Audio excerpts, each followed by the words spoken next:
جس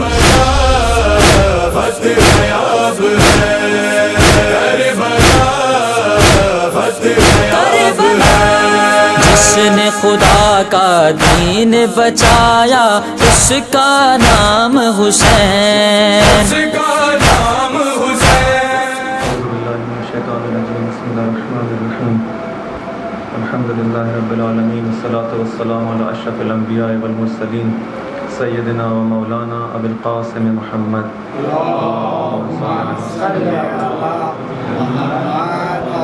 وعلی آل بیتہ الطیبین الطاہرین المعصومین المنتجبین، سیما بقیۃ اللہ فی الارضین، ارواحنا فداہ وعجل اللہ تعالی فرجہ الشریف۔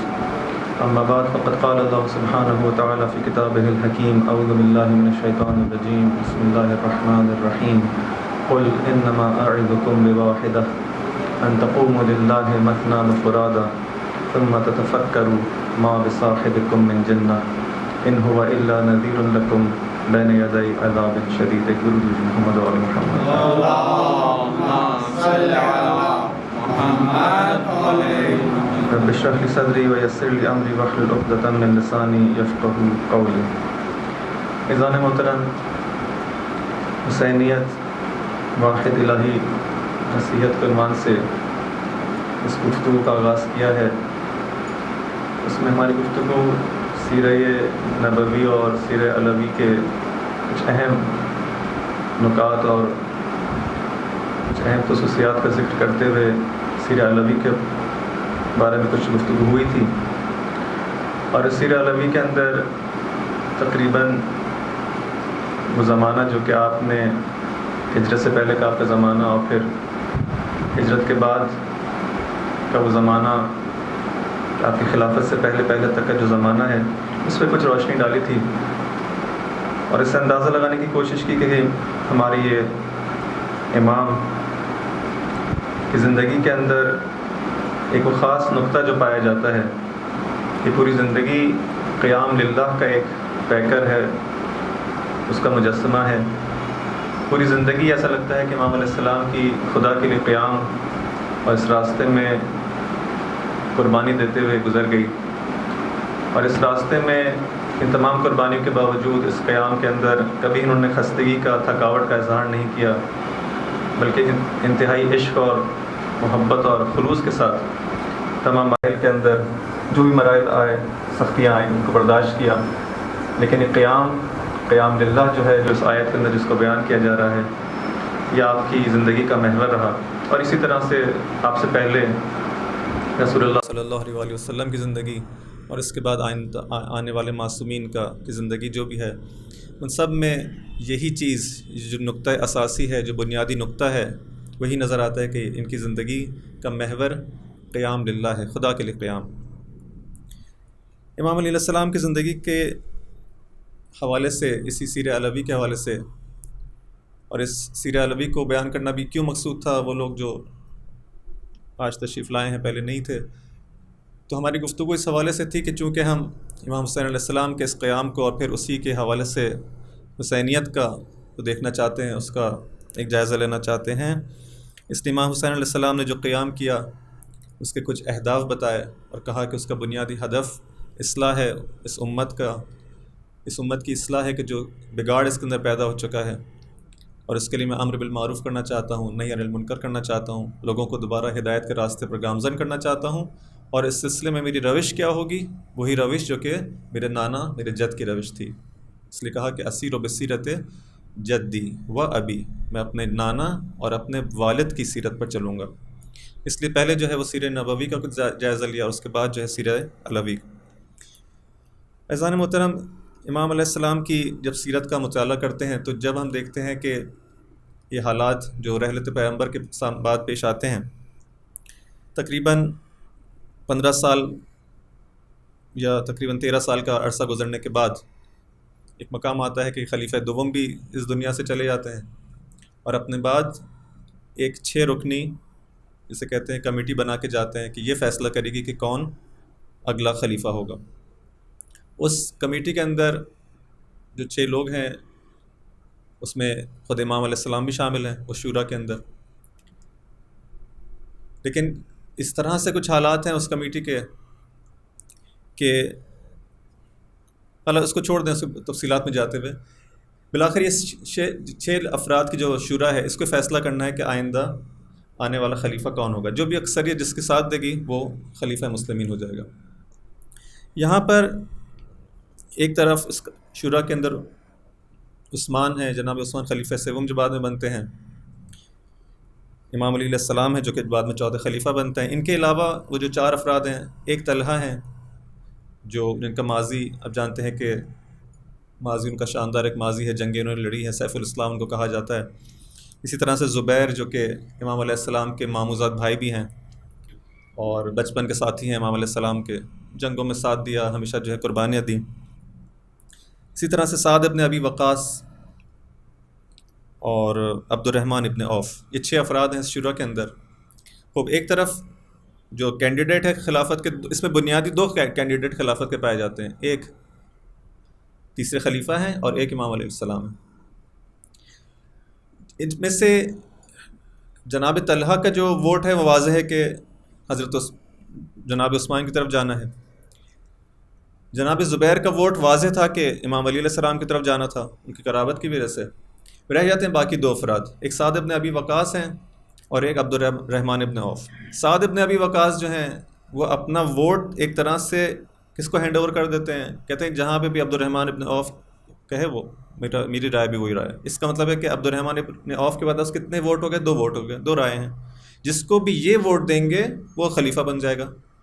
اب یہ عبد الرحمن ابن عوف جو ہیں آتے ہیں سب سے پہلے امام علی علیہ السلام کے پاس، کہتے ہیں میں آپ کی بیعت کرنے کو تیار ہوں، لیکن ایک شرط پر. کیا شرط ہے؟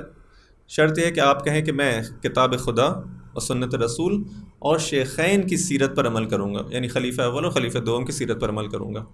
اگر آپ یہ کہیں تو میں آپ کے ہاتھ پر بیعت کرنے کو تیار ہوں. اب دیکھیں امام علی علیہ السلام جو ہیں جنہوں نے اتنا عرصہ جو گزارا ہے اپنی زندگی کا، اور اب جو ہے وہ خلافت جس کے لیے آپ نے خود جو ہے ایک زمانے میں جو ہے حجت تمام کی لوگوں کے پاس گئے اور کہا کہ میں وسیع برحق میں ہوں اور میری طرف آؤ، لیکن لوگوں نے ساتھ نہیں دیا. امام علیہ السلام نے بھی جو ہے سکوت اختیار کیا، صبر کیا. اب بالآخر 13 سال کے بعد دوبارہ سے یہ خلافت امام علیہ السلام کی طرف آتی ہے، اور اس طرح سے کہا جاتا ہے کہ اگر آپ کتاب خدا اور سنت رسول اور شیخین کی صورت پر عمل کرنے کا وعدہ کریں تو میں آپ کی ہاتھ پہ بیعت کرنے کو تیار ہوں. امام علیہ السلام کہتے ہیں کہ جہاں تک تم نے کتاب خدا کی بات کی ہے میں قبول کرتا ہوں، جہاں تک تم نے سنت رسول کی بات کی ہے مجھے قبول ہے، لیکن شیخین کی جو سیرت کی تم بات کرتے ہو وہ میرے لیے حجت نہیں ہے، وہ میرے لیے حجت نہیں. ہاں پہلی 2 کو ماننے کو تیار ہوں. عبد الرحمن ابن عوف کہتے ہیں نہیں، اگر آپ اس کو پورا ایز اٹ از لینا قبول کریں گے تو میں آپ کو بیعت کرنے کو تیار ہوں. امام کہتے ہیں نہیں، مجھے یہ شرط قبول نہیں ہے. اب دیکھیں امام علیہ السلام اگر یہاں پر کوئی اور ایک دنیاوی کوئی شخص ہوتا، کہتے ٹھیک ہے اب اس شرط کو مان لیتے ہیں.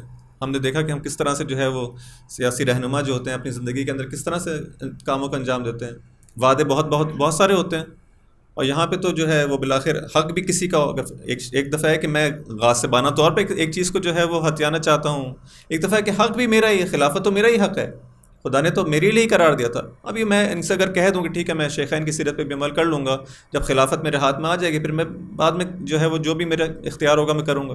لیکن امام علیہ السلام غلط طریقے سے غلط وسیلے کے ذریعے سے کبھی آپ نے اقدام نہیں کیا، چاہے آپ کا حق ہی کیوں نہ ہو. کہا کہ میں اس شرط کو قبول نہیں کروں گا. یہ وہ جو زہد ہے جس کا کل اس حدیث کے اندر بھی جو بیان کیا گیا تھا کہ خدا نے امام علیہ السلام کو ایک ایسی زینت سے جو ہے بخشا ہے کہ ایسی زینت جس کسی اور کو اس سے مزین نہیں کیا. اور وہ کون سی زینت ہے؟ وہ زہد، کہ دنیا سے بے رغبتی. کہ امام علیہ السلام خود یہ کہتے ہیں کہ دنیا میرے نزدیک جو ہے کس چیز سے بھی، اس بکری کی چینک سے بھی جو ہے زیادہ اس کی کوئی ارزش اور ویلیو نہیں ہے. کہتے ہیں کہ نہیں میں اس کو قبول نہیں کروں گا. عبد الرحمن ابن عوف جو ہیں جاتے ہیں عثمان کے پاس اور کہتے ہیں کہ میں اسی تینوں کی شرط کو رکھتے ہیں، کہتے ہیں میں قبول ہے، میں اس کام کرنے کو تیار ہوں، کتاب خدا اور سنت رسول اور شیخین کی سیرت پر عمل کرنے کو تیار ہوں. عبد الرحمن ابن عوف دوبارہ امام علیہ السلام کے پاس آتے ہیں، کہتے ہیں میں دوبارہ آپ سے یہ بات جو ہے آپ کو پیشنہاد دے رہا ہوں، آپ کو سجیسٹ کر رہا ہوں کہ آپ ان تینوں شرطوں کو مان لیں، میں آپ کے ہاتھ پہ بیعت کرنے کو تیار ہوں. امام علیہ السلام کہتے ہیں مجھے یہ چیز منظور نہیں ہے، میں فقط پہلی 2 شرطیں قبول کر سکتا ہوں. عبد الرحمن ابن عوف دوبارہ جاتے ہیں جناب عثمان کے پاس، وہ دوبارہ قبول کرتے ہیں. 3 مرتبہ یہ چیز تکرار ہوتی ہے، 3 مرتبہ تکرار ہوتی ہے. جب تیسری مرتبہ بھی امام علیہ السلام منع کر دیتے ہیں جناب عبد الرحمن ابن عوف جو ہے وہ بیعت کر لیتے ہیں تیسرے خلیفہ کے ہاتھ پہ، اور وہ خلافت جو ہے ان کے پاس دوبارہ سے 13 سال کا عرصہ، پہلی خلافت جو ہے تقریباً 2.5 سال، اس کے بعد جو ہے 10 سال یا 10.5 سال، اور پھر دوبارہ سے 13 سال کا، جو اس طرح سے تقریباً 25 سال کا یہ عرصہ جو ہے امام علیہ السلام اس خلافت سے محروم رہ جاتے ہیں۔ امام علیہ السلام کیا محروم رہتے ہیں؟ وہ امت جو ہے کہ جس کو اگر اس ہدایت کو قبول کر لیتی، اس نظام کو قبول کر لیتی، تو وہ جو ہے اس ہدایت کے راستے کو طے کر لیتی، وہ امت جو ہے محروم رہ جاتی، انسانیت جو ہے وہ محروم رہ جاتی ہے۔ اس کے بعد یہ زمانہ گزرتا ہے اور بالآخر خلافت سیوم کے اندر جو حالات پیش آتے ہیں، جو حادثات پیش آتے ہیں، جو بھی کہ لوگوں کی بغاوت ہوتی ہے، اور ایک وقت آتا ہے کہ خلیفہ سیوم کو قتل کر دیا جاتا ہے۔ اب اس کے بعد جو ہے اس عالم اسلام کے اندر حالات اس طرح سے ہیں کہ لوگ دیکھتے ہیں کہ اب کوئی اور رہنما نہیں ہے، کوئی اور لیڈر نہیں ہے۔ اگر کوئی لیڈر ہے، کوئی ہمیں گائیڈ کر سکتا ہے، کوئی ہماری رہنمائی کر سکتا ہے، کوئی ہمارا ہاتھ تھام سکتا ہے اور اس امت کو اگر بچا سکتا ہے، تو علی ابن ابی طالب کی ذات ہے۔ اور یہ امت جو ہے اجتماع کرتی ہے امام علیہ السلام کے اوپر، اور یہ وہ وقت ہے کہ یعنی اس سے پہلے 3 خلیفاؤں کے زمانے میں کبھی بھی اس طرح سے امت نے اجماع نہیں کیا کہ سب لوگ جو ہے جمع ہو جائیں۔ یعنی اگر ہم دیکھیں کہ پہلے خلیفہ کے زمانے کے اندر بھی سقیفہ کے اندر چند لوگ جو ہیں جمع ہوئے ہیں، مثلا خاص لوگ جمع ہوئے، انہوں نے بیعت کر لی۔ دوسرے خلیفہ کے زمانے میں تو اصل وصیت پہ کام ہوا، پہلے خلیفہ نے وصیت کی کہ میرے بعد یہ ہوگا، اور پھر اس کے بعد جو ہے وہ تیسرے خلیفہ کو بھی آپ نے سن لیا کہ 6 افراد کی جو ہے وہ شورا تھی۔ لیکن پہلی مرتبہ یہ ہوا کہ پورا عالم اسلام جو ہے، جو مدینہ کے اندر اس طرح سے سب لوگ جو ہے جمع ہوئے، اور آپ علیہ السلام کے گھر پر آئے، اور امام علیہ السلام جو خطبہ دیتے ہیں وہاں پر، اس میں خود کہتے ہیں کہ یعنی جو بیان کرتے ہیں بعد میں، کہتے ہیں کہ لوگ اس طرح سے میری طرف آ رہے تھے، اتنا زیادہ ہجوم تھا لوگوں کا کہ علی آپ جو ہے اس خلافت کو قبول کریں، کہ اس رش کے اندر، اس اتنا ہجوم کے اندر حسن و حسین جو ہے کچلے جا رہے تھے۔ امام علیہ السلام کے اپنے الفاظ ہیں، اس طرح سے لوگوں نے میری جانب استقبال کیا اور میری طرف آئے اور اصرار کیا کہ اس خلافت کو جو ہے میں قبول کر لوں، اور کہا کہ میری ابا جو ہے پھٹی جا رہی تھی، میرے لباس جو پھٹا جا رہا تھا، اس حد تک جو ہے مجھ پر فشار تھا۔ اور امام علیہ السلام جب دیکھتے ہیں کہ اب حجت تمام ہو گئی ہے، تو کہا کہ میں نے خلافت کو قبول کیا۔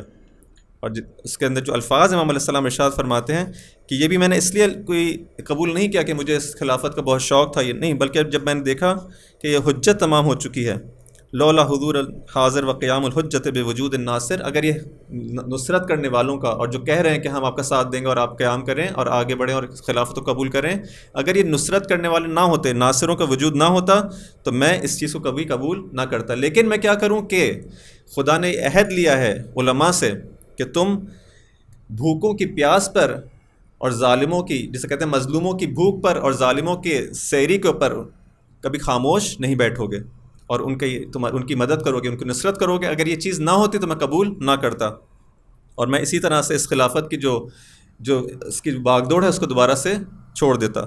لیکن اور کیوں ایسا کرتا؟ کیونکہ میرے نزدیک وہی جملہ کہ میرے نزدیک تمہاری دنیا کی حیثیت بکری کی چھینک سے بھی زیادہ نہیں ہے۔ اگر میں نے قبول کر بھی رہا ہوں، اس لیے نہیں کہ مجھے خلافت چاہیے، کیونکہ خدا نے عہد لیا ہے کہ تم مظلوموں کی بھوک پر اور ظالموں کے اس جو حق جو ہے وہ چھینا ہے اس پر خاموش نہیں بیٹھو گے۔ امام علیہ السلام جو ہے قبول کرتے ہیں، اور ایک خلافت جو ہے ان کی سٹارٹ ہوتی ہے۔ اب یہاں پہ شروع میں ہی امام علیہ السلام آ کے واضح طور پر جیسے کہتے ہیں نا منشور اپنے بتا دیتے ہیں کہ میرا ایجنڈا کیا ہوگا۔ تم لوگ جو اس وقت آئے ہو بہت زیادہ شدت کے ساتھ جو ہے کہہ رہے ہو اور تم سے طلب کر رہے ہو کہ ہم آپ کی بیعت کرنا چاہتے ہیں اور اپنا ہاتھ آگے بڑھائیں۔ پہلا جو خطبہ امام علیہ السلام دیتے ہیں نہج البلاغہ کے اندر 16واں نمبر جو خطبہ ہے، سب سے پہلا خطبہ خلافت کے بعد، اس میں واضح طور پر اپنا بیان کرتے ہیں کہ دیکھو مجھے تم جو خلیفہ بنانا چاہ رہے ہو، میرا جو ہے طریقہ کیا ہوگا۔ یعنی ایک طرح سے بیان کرنا چاہ رہے ہیں کہ اب بھی وقت ہے، اور اگر بیعت کرنا چاہتے ہو تو سوچ سمجھ کر علی کے ہاتھ پر بیعت کرنا، یہ نہ سمجھنا کہ جس طرح سے پہلے کے حالات ہوں گے ابھی بھی اس طرح سے چلتے رہیں گے، نہیں۔ فرماتے ہیں کہ ذمتی بما اقول و رہینہ، کہتے ہیں میں جو کہتا ہوں وہ اس کا ذمہ دار ہوں۔ یعنی ایسا نہیں ہے کہ میں کسی اور طرح سے جو ہے، چونکہ میں رد کر چکا ہوں، میں سیرت شیخین پر عمل نہیں کروں گا، تو میرے فقط جو کردار ہوگا اس کے اندر جو ہے کتاب اور سنت رسول پر عمل ہوگا، جو میں کہوں گا اس کا میں ذمہ دار ہوں۔ وَأَنَا بِهِ زعیم، اور اس کی صحت کا ضامن ہوں، اگر میں کوئی وعدہ کروں گا تو اس کی صحت کا بھی ضامن ہوں۔ درود بھیجو محمد و آل محمد پر۔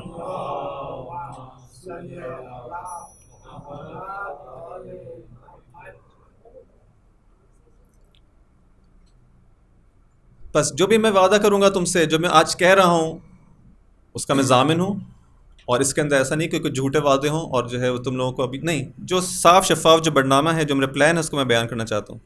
الا وان بلیتکم قد عادت کا ہیئتھا یوم بعث اللہ نبیہ صلی اللہ علیہ وآلہ وسلم۔ فرماتے ہیں کہ دیکھو اس وقت جو حالات ہیں امت کے، وہ اسی طرح سے ہیں کہ جب رسول خدا صلی اللہ علیہ وآلہ وسلم کو جو ہے خدا نے مبعوث کیا تھا اور نبی بنا کے بھیجا تھا، تو زمانے کے جو حالات تھے اب وہی حالات ہیں۔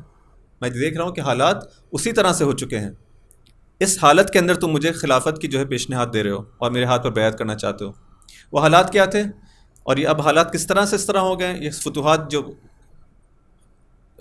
فتح مکہ کے بعد جو سلسلہ شروع ہوتا ہے اور عالم اسلام کے اندر جو ہے فتوحات سٹارٹ ہوتی ہیں، تقریباً یہ 25 سال کا زمانہ جو ہے اس سے مسلسل فتوحات ہوتی رہی ہیں، مسلسل جو ہے تقریباً۔ اور امام علیہ السلام جب آتے ہیں اس کے بعد یہ سلسلہ تقریباً رک جاتا ہے، اور امام علیہ السلام چاہتے ہیں کہ اب جو فتوحات ہو چکی ہیں وہاں پہ کچھ ان معاملات کو صحیح کرنے کی کوشش کیا جائے، ورنہ اس سے پہلے روز بروز جو ہے وہ سلطنت اسلامی جو ہے اس کا دائرہ جو ہے بڑھتا چلا جا رہا تھا۔ یعنی ایک جب امام علیہ السلام حاکم بنے ہیں، جب خلیفہ بنے ہیں، تو اس وقت ایک طرف جو سرحدیں اسلام کی تقریباً روس، آج کا جو روس ہے اس طرف وہاں تک پہنچ چکی ہیں، اور اس کے بعد اس طرف جو ہے افریقہ کے شمال تک جو ہے اسلام کی سرحدیں، یہ تمام ممالک جو ہے مصر و شام و عراق و ایران، تمام جو ہے اس سلطنت اسلامی کے اندر شامل ہیں۔ اتنی بڑی سلطنت کے اندر آپ حاکم ہیں۔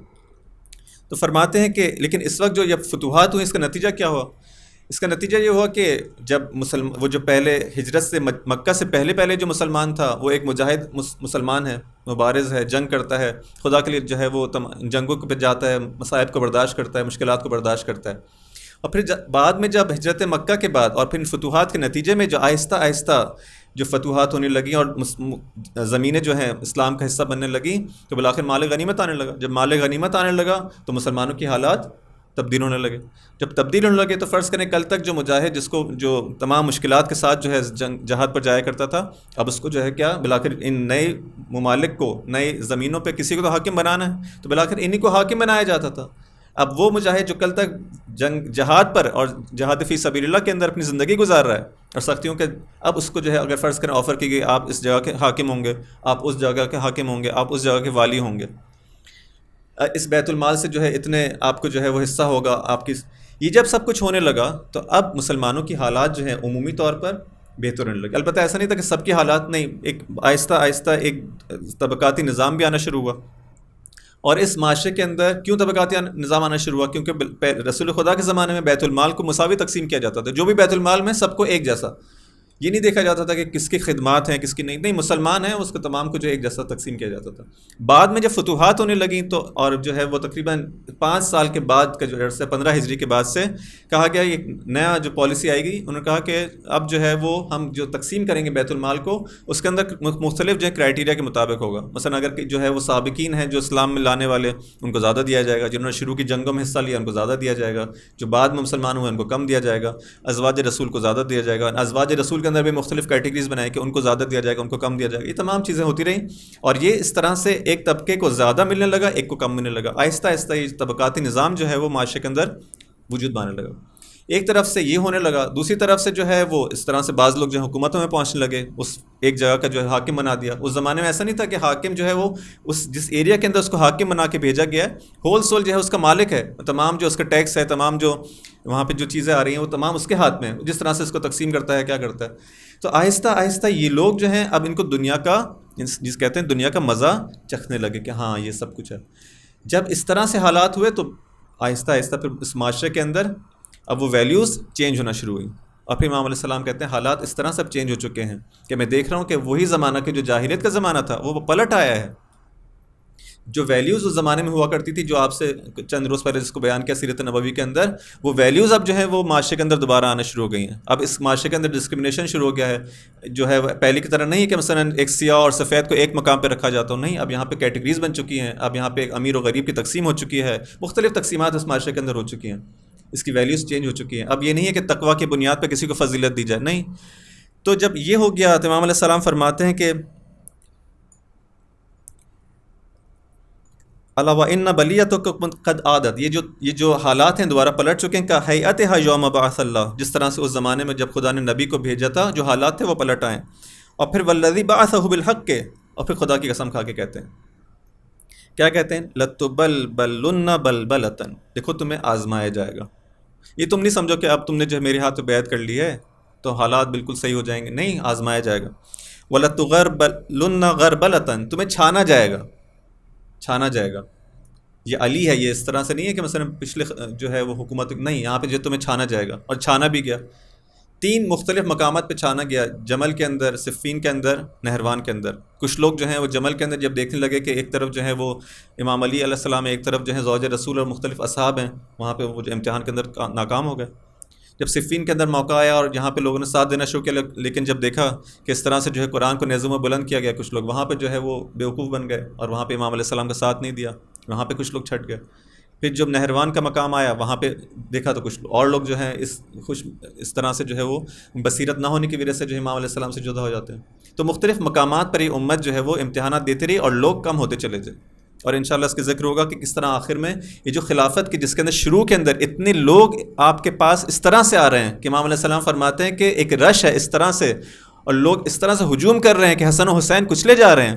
آپ دیکھیں گے کہ بعد میں 38 ہجری کے بعد امام علیہ السلام کو جو خلافت ملی ہے 18 ذی الحج، یعنی عجیب ہے وہی جو روزہ غدیر ہے، 18 ذی الحج 35 ہجری کے اندر آپ کو خلافت ملتی ہے، اور 40 ہجری کے اندر آپ کی شہادت ہے. 38 ہجری میں جب یہ 3 جنگیں جب تمام ہو جاتی ہیں، جمل و صفین و نہروان، اس کے بعد 38 سے لے کے 40 ہجری کا جو عرصہ ہے، جو 2 سال کا عرصہ ہے، وہ اس طرح سے ہے کہ سخت ترین جو خلافت کا آپ کا حصہ ہے، اور مظلومانہ ترین جو دور ہے آپ کی حکومت کا اور آپ کی خلافت کا، یہ 38 سے 40 ہجری کے درمیان ہے. تو فرماتے ہیں کہ پہلے دن ہی فرما دیا کہ تم لوگوں کو اس طرح سے جو امتحان کیا جائے گا، اس طرح سے چھانا جائے گا. اور پھر کہتے ہیں کہ جس طرح سے ایک دیگ ہوتی ہے نا، جس طرح سے جب کھانا بنتا ہے دیگ ہوتی ہے، اس کے اندر چمچہ ہلایا جاتا ہے، تو اس طرح سے اس معاشرے کو میں دیکھو پہلے دن سے بتا رہا ہوں کہ ایک دیگ کے اندر جس طرح سے جب سالن پکتا ہے، اس کو جو غذا پکتی ہے تو اس کے اندر جو چمچہ چلایا جاتا ہے، اس کے نتیجے میں کیا ہوتا ہے، جو چیز اوپر ہوتی ہے نیچے چلی جاتی ہے، جو نیچے ہوتی ہے اوپر آ جاتی ہے، پورا اس طرح سے ہلچل اس کے اندر مچا دی جاتی ہے. اس طرح سے جو ہے یہ الفاظ فرماتے ہیں حد وَلَتُسَعْتُنَّ صَوْتَ الْقِدْرِ، جس طرح سے ایک دیگ کے اندر چمچہ چلایا جاتا ہے اس طرح سے تمہارے ساتھ ہوگا. تو تم یہ نہ سمجھو کہ آسائش کے زمانہ ہے اور اب بس جو ہے معاملات جو ہے وہ حل ہو گئے. حتی یعود اسفلکم اعلاکم، یہاں تک کہ تمہارا جو اسفل تھا، جو پائن، جو بالکل نچلے والے جو درجہ تھا معاشرے کا، وہ اوپر آ جائے گا، جو اوپر والے نیچے چلے جائیں گے. اس کو پہلے سے کیوں بتا رہے ہیں کہ معلوم ہے کہ جب امام علیہ السلام اپنی عدالت کو اس معاشرے کے اندر جاری کریں گے تو لوگ برداشت نہیں کر پائیں گے. آج تو لوگ بہت شوق سے جو ہے آ رہے ہیں اور کہہ رہے ہیں کہ آپ ہمارے خلیفہ بن جائیں، لیکن جب یہ سب کچھ ہوگا، جب یہ امتحان لیا جائے گا، جب یہ چھانا جائے گا، جب اس طرح سے اس دیگ کے اندر چمچہ چلایا جائے گا، اس معاشرے کی دیگ کے اندر جب چمچہ چلایا جائے گا، تمہارے نیچے والے اوپر اور اوپر والے نیچے ہو جائیں گے، تو دیکھو اس وقت شاید تم برداشت نہیں کر سکو گے. وَلَيَسْبِقَنَّ السَّابِقُونَ كَانُوا كَسَّرُوا، اور تم میں سے جو سابقین تھے، جو سابقین تھے ان کو کیا ہوگا، اور جو آگے والے جو ہیں پیچھے والے آگے ہو جائیں گے. یہ اس طرح سے جو امام علیہ السلام فرماتے ہیں کہ تم میں سے بہت سارے ایسے لوگ ہیں کہ جو واقعاً جن کو آگے ہونا چاہیے تھا لیکن ان کو بھلا دیا گیا. دیکھیں آپ مالک اشتر کی ذات کو لیں، جناب مالک اشتر ہیں، اس کا آپ نے امام علیہ السلام کی خلافت سے پہلے کبھی کوئی نام سنا ہے؟ نہیں. ایک جگہ نام ملتا ہے جب جناب ابو ذر کو تبعید کر دیا جاتا ہے، جلا وطن کر دیا جاتا ہے، اور جب ان کی وفات واقع ہوتی ہے تو ہم دیکھتے ہیں کہ ایک شخص آیا ہے جس نے ان کے اوپر نماز پڑھی، جو کہ مالک اشتر ہیں. ورنہ کہاں پہ مالک اشتر کا ذکر ہے؟ کیا مالک اشتر کوئی مثلا جسے کہتے ہیں کہ بہت ہی جوان شخص تھے کہ جو امام علیہ السلام کے جو کمانڈر ان چیف تھے ان کے ساتھ تھے، سپہ سالار تھے؟ نہیں، کوئی جوان تو نہیں تھے. ان کی بھی ایج تقریباً، بلکہ شاید امام علیہ السلام سے تھوڑے زیادہ ان کی ایج زیادہ تھی، 70 سال کی عمر تھی تقریباً مالک اشتر کی. اس کا مطلب ہے کہ اسی زمانے سے موجود تھے. تو کہاں تھے؟ کیوں ذکر نہیں آتا؟ ذکر اس لیے نہیں آتا کہ اسی وجہ سے فرماتے ہیں کہ بہت سارے لوگ ہیں کہ جو آگے بڑھ گئے ہیں، جن کو آگے نہیں ہونا چاہیے تھا، ان کو دوبارہ سے ان کے مقام پہ لایا جائے گا. بہت سارے لوگ ہیں جن کو پیچھے رکھا گیا تھا، ان کو آگے لایا جائے گا. ایسے ایسے لوگوں کو امام علیہ السلام نے آتے کے ساتھ ہی جو ہے وہ والی بنایا، حاکم بنایا اپنے مختلف ایریاز کا، کہ جن کا ہم نے نام کبھی نہیں سنا تھا. تو امام علیہ السلام اپنی پالیسی بالکل شفاف طریقے سے فرماتے ہیں، واللہ ما قتمت وشمۃ ولا کذبت کذبۃ. دیکھو میں نے کوئی جھوٹ نہیں بولا. بار بار کہہ رہے ہیں، دیکھو ایسا نہ سمجھو کہ میں مذاق کر رہا ہوں، میں نے کوئی تم سے سیریس نہیں، میں بہت سیریس، بہت ہی حقیقت کو بالکل شفاف طریقے سے تمہارے سامنے بیان کر رہا ہوں. ما قتمت وشمۃ ولا کذبت کذبۃ ولقد نبئت بهذا المقام وهذا، مجھے پہلے سے اس چیز کی اطلاع دی جا چکی ہے کہ ایک وقت یہ آئے گا اور اس طرح سے خلافت تمہارے پاس آئے گی، اور تمام حالات کی مجھے اطلاع ہے. الا وان الخطايا اس کے بعد جو ہے خیر میں بہت ساری چیزوں کو چھوڑ دیتا ہوں. پھر آگے فرماتے ہیں کہ حق و باطل. دیکھو دو ہی ہمارے پاس محاذ ہیں، حق اور باطل. کوئی تیسرا ہمارے پاس وہ نہیں ہے کہ میں کہوں کہ ایک حق بھی ہے، ایک باطل بھی، اچھا ایک تیسرا راستہ بھی ہے. نہ میں حق کی طرف جاؤں گا نہ باطل کی. تو ہم تیسرا جو ہے وہ جسے کہتے ہیں بیچ کی ایک جو ہے پتلی گلی لے کے جو ہے میں نکل لوں گا، نہ مجھے ان سے کوئی غرض نہ ان سے نہیں. حق و باطل ولکل اہل. ہمارے پاس دو ہی محاذ ہیں، یا حق کا محاذ ہے یا باطل کا محاذ ہے. اور ہر ایک پہ دونوں محاذ پہ جو ہے اس کے افراد موجود ہیں، اس کے اصحاب موجود ہیں، اس کی نصرت کرنے والے موجود ہیں. فَلَئِنْ أَمَرَ بِالْبَاطِلُ لَقَدِيمًا فَعَلَ. اچھا ان دونوں محاذوں کی حال کیا ہے؟ اگر تم دیکھ رہے ہو کہ ہمیشہ سے باطل کا جو ہے وہ ان کی حکومت رہی ہے، عام طور پہ جو ہے غلبہ جو ہے باطل کا رہتا ہے، عام طور پہ زمانے کے اندر باطل والے جو ہم کو نظر آتے ہیں کہ جو جن کو قوت ملتی ہے. فَلَئِنْ أَمَرَ الْبَاطِلُ لَقَدِيمًا فَعَلَ. ہاں یہ ٹھیک ہے، ہمیشہ سے ایسا ہوتا ہے. اچھا یہاں پہ دو معنی کیے گئے ہیں لَقَدِيمًا فَعَلَ. ایک معنی یہی ہے کہ جو ہمارے جو پہلے اس میں آتا ہے کہ یہ تو ہمیشہ سے ہوتا رہا ہے کہ باطل ہمیشہ سے اس کو جو حکومت میں رہا تھا، اس کو جو ہے وہ قدرت ملتی رہی. ایک اور معنی جو کیا جا سکتا ہے، فرماتے ہیں کہ لقدیماً فعلا. کیوں ایسا ہے کہ باطل ہمیشہ سے جو ہے قدرت میں رہتا ہے؟ کیوں زیادہ تر ہم کو نظر آتا ہے ایسا؟ کیونکہ باطل پہ اہل باطل جو ہیں وہ اپنی دنیا کے لیے کام کرتے ہیں، محنت کرتے ہیں، چاہے باطل پہ ہی کیوں نہ ہو، لیکن اپنے باطل اس محاذ کے اوپر کیونکہ کام کرتے ہیں، پلان کرتے ہیں، محنت کرتے ہیں، وہ آ جاتے ہیں آگے. کیونکہ ایسا تو نہیں کہ دنیا کے اندر جو شخص جو ہے وہ بغیر کسی کام کی، بغیر محنت کے، بغیر انرجی لگائے ہوئے جو نہیں، اگر تم کام کرو گے تو اس کا نتیجہ دیکھو گے. اگر کام نہیں کرو گے، تم مسئلے پہ بیٹھ جاؤ اور جو ہے وہ یا اللہ کی تسبیح کرتے رہو، اس سے جو ہے مسئلہ حل نہیں ہوگا. اگر حق والے چاہتے ہیں کہ وہ ان کا غلبہ ہو، آنا ہوگا میدان میں، کام کرنا ہوگا، زحمت کرنی ہوگی. باطل کیوں آگے ہے؟ لقدیماً فعلا. وہ پہلے سے ہی ہمیشہ اس کو طریقہ رہے کہ کام کرتے ہیں اہل باطل، کہ تم کام نہیں کرتے. اگر اس کا معنی لیا جائے وَلَئِنْ قَلَّ الْحَقِّ فَلَرُبَّمَا وَلَعَلَّ. اور اگر تم دیکھتے ہو کہ حق ہمیشہ جو ہے وہ قلت کے اندر رہا ہے، ہمیشہ اس طرح سے پیچھے رہا ہے اور اس پہ چلنے والے لوگ کم رہے ہیں، تو کہتے ہیں ٹھیک ہے بات صحیح ہے، لیکن پھر ایک امید دلاتے ہیں. لیکن دیکھو ایسا ہمیشہ تو نہیں ہوا. بعض دفعہ ہم نے ایسا بھی دیکھا ہے کہ وہ قلیل جماعت جو ہے غالب آئی ہے. ہم نے تاریخ کے اندر، قرآن کے اندر کتنے ایسے واقعات جس کو بیان کیا جاتا ہے. تم دیکھا ہے تاریخ کے اندر مختلف حالات میں دیکھا ہے. خود اسی تاریخ اسلام کے اندر چند سال پہلے تم لوگوں کی حالت کیا تھی؟ بدر کے اندر کیا ہوا، احد کے اندر کیا ہوا، خندق کے اندر کیا ہوا، خیبر کے اندر. بالآخر ایک قلیل جماعت تھی کہ جو غالب آئی. تو ہمیشہ ایسا نہیں ہے کہ ایسا ہوتا ہے. ہاں زیادہ تر وہ لوگ رہے ہیں غالب، لیکن باطل حق بھی ایسا نہیں کہ ہمیشہ اس کی جو ہے وہ پیروکار کم رہو. نہیں، حق بھی جو ہے وہ پھر ایک امید دلاتے ہیں فَلَرُبَّمَا وَلَعَلَّ. اور شاید ایسا ہو جائے دوبارہ. اگر تم نے یعنی کہنا کیا چاہ رہے ہیں، اگر تم ہمت کرو، تم محنت کرو، تم آج عزم کر لو، آج ارادہ کر لو کہ نہیں ہمیں حق کا ساتھ دینا ہے، تو اس کا ایسا نہیں ہے کہ جو ہے اس کا جو ہے اس کا بھی اس کو کامیابی حاصل نہیں ہوگی. نہیں، ہو سکتا ہے تم کو بھی مل جائے. لیکن پھر فرماتے ہیں وَلَقَلَّمَا أَدْبَرَ شَيْءٌ فَأَقْبَلَ. یہ بہت ایک اہم نقطہ.